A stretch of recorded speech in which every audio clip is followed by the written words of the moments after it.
Hello and welcome back, guys. So in this particular problem, we need to return the last digit of a given number.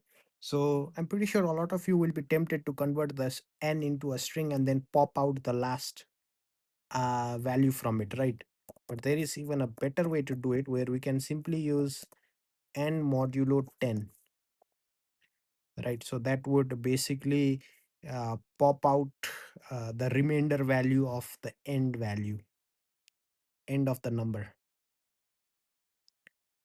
Okay, how would that work? I'll definitely show it to you.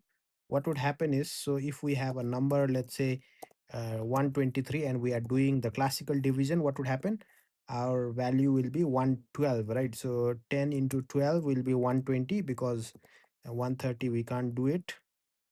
So when you subtract it, the pop out value will be 3, right? So that's how it will work, okay?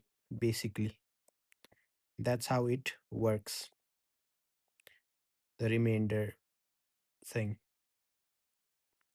Remainder divide by 10 will always give out the last value. Okay, let's see the solution. Should be something similar. Okay, this is more tempting one, right? I told you people want to do that, but this is a better solution in my opinion. Okay,